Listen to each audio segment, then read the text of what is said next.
দেখো বাবা, তোমার আব্বা আমার অনেক পুরোনো বন্ধু, প্রায় দেখা সাক্ষাৎ হইলে পরে তোমার ব্যাপারে আমার কাছে রিকোয়েস্ট করতে একটা চাকরির জন্য, তাই তোমার আমি এখানে নিয়ে আসছি। তুমি আর যাই করো বাবা, আমার মান সম্মানটা কোনো সময় নষ্ট করো না। কারণ কি জানো, আমরা গরিব মানুষ, টাকা পয়সা নাই, কিন্তু মান সম্মান আছে, আর মান সম্মান চলে গেলে আমরা কিছুই থাকবো না। আঙ্কেল, আপনি তো আমাকে বেশ কিছুদিন ধরেই চিনেন, জানেন। আমাকে দেখে কখনো মনে হয়েছে যে আমার দ্বারা আপনার কখনো অসম্মান হবে কিংবা কোনো মানুষ ক্ষতিগ্রস্ত হবে? আরে জানি বলেই তো তোমার এই ম্যাডামের কাছে নিয়ে আসছি। আমি যতদিন সুস্থ আছি ততদিন আমার দ্বারা কোনো মানুষ কেন, কোনো জীবেরও ক্ষতি হবে না। আমি তাহলে আজ আসি, কাল থেকে আসবো পড়াতে। হ্যাঁ অবশ্যই, ঠিক আছে। আসি আঙ্কেল। থ্যাংক ইউ রাজাক ভাই, ছেলেটাকে আমার খুব ভালো মনে হচ্ছে।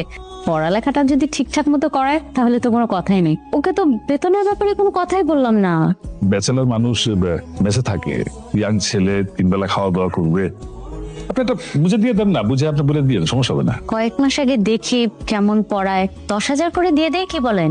হ্যাঁ হ্যাঁ, দিয়ে দেন, আপনি যা দিবেন তাই হবে। আমি আমি রাজি করে করবো না, সমস্যা নেই। মা, খানা কি করলো? কিসে করবো না মা, ওর আব্বার খোঁজ জানে না, ওর আব্বারে খোঁজেই নাই। আমরা যদি বস্তার বস্তা টাকা দিতে পারতাম, আমরা ঠিকই আব্বার খোঁজ পাইতাম।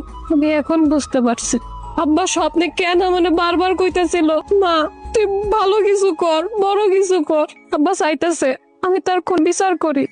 আব্বা মনে হয় আর নাই মা, আমার আব্বা আর নাই। আমি আমার আব্বার কোনে ঠিকই বিচার করবো, সামনে হোক আমি বিচার করবো, আমি আমার বাবার স্বপ্ন পূরণ করবো। মারে, আমি আমি তোরে লেহাপড়া করামু কই, এত টাকা কই পামু?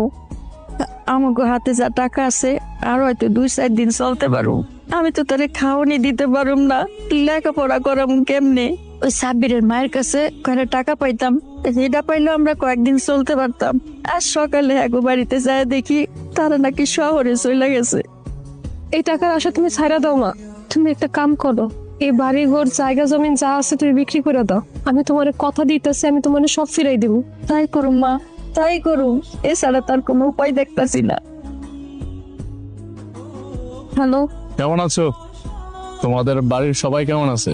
আজকে আমার একটা চাকরি হলো, তোমাকে ধন্যবাদ দেওয়ার জন্য ফোনটা করলাম। আসলে সেদিন তুমি আর তোমার মা যদি আমাকে অপমান না করতা, তাহলে হয়তো আজকে চাকরিটা পাইতাম না। কি ব্যাপার, চুপ করে আছো কেন? আরে আমি তো আর ভালোবাসার কথা বলতেছি না, টেনশন করো না, আমি আর কখনো ভালোবাসার কথা বলবো না। তুমি কি আমার ব্যাপারে কিছুই জানো না? না তো, কি হয়েছে? আমার আব্বাতে প্রায় 1 মাস হয়ে গেছে, খুঁজে পাওয়া যাইতেছে না। আমরা থানা, পুলিশ, আত্মীয় স্বজনের সব জায়গায় খুঁজে ফেলাইছি, আমার আব্বার কোনো খোঁজ খবরই পাওয়া যাইতেছে না। আমার মনে হইতেছে আমার আব্বার